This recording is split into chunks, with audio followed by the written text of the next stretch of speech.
Today in Chicago, Illinois, we dive into legal disputes, political drama, tech upgrades for your cell signal, outdoor plans for spring, and a fresh dining spot with a vintage twist.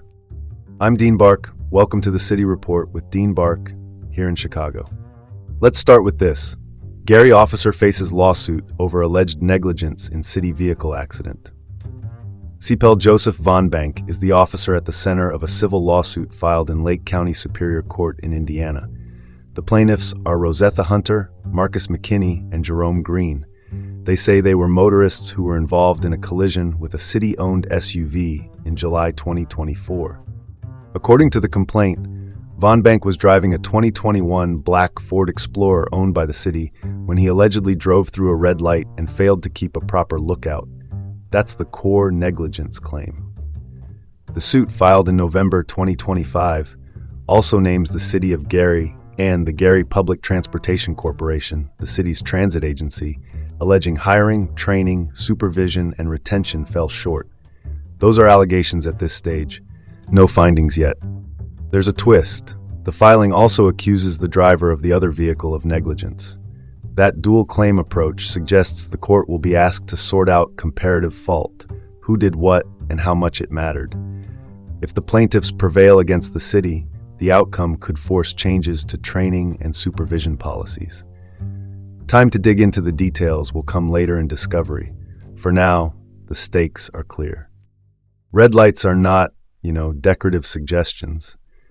A city's training and supervision system should leave no room for such oversights.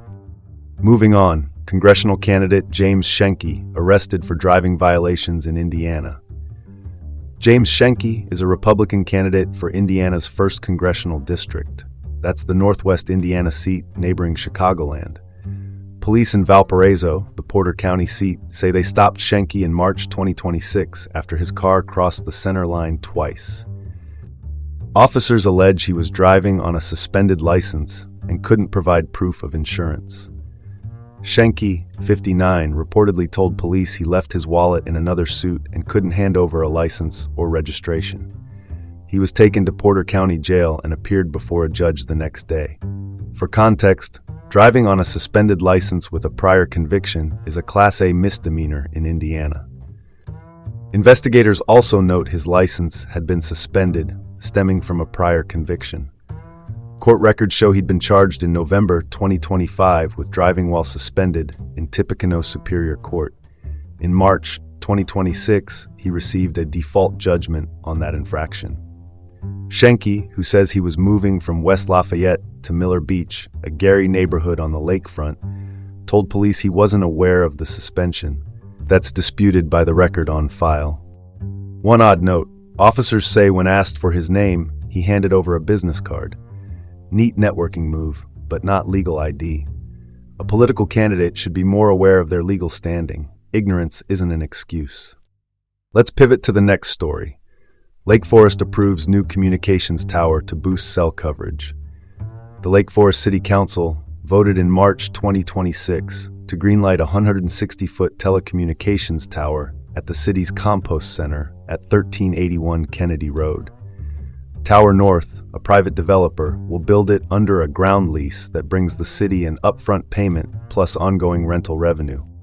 Wireless carrier Verizon is expected to install equipment at the new site, joining AT&T and T-Mobile, which already lease space on the existing water tower.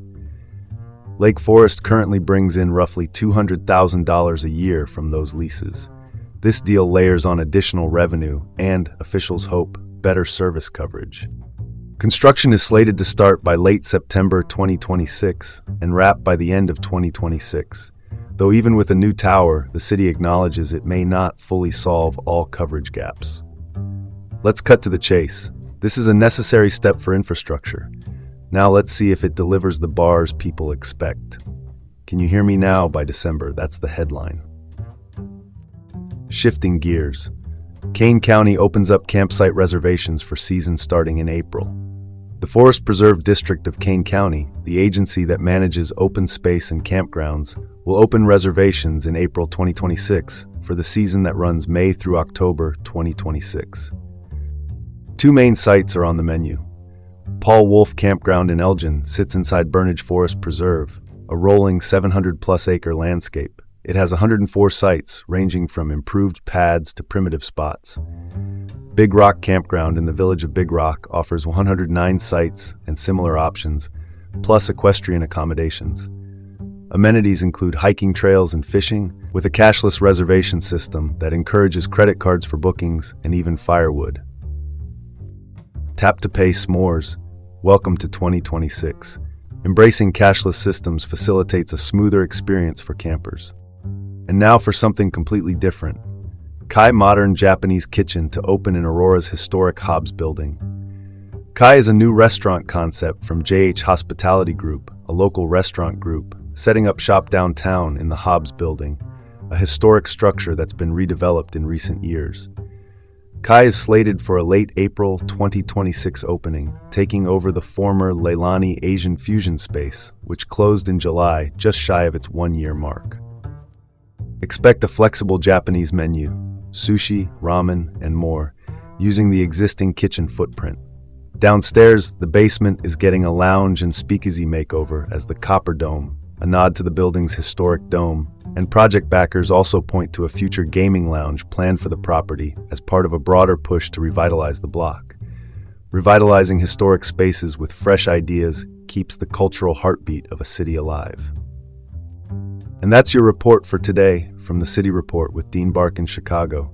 Have a great day, and join us again tomorrow.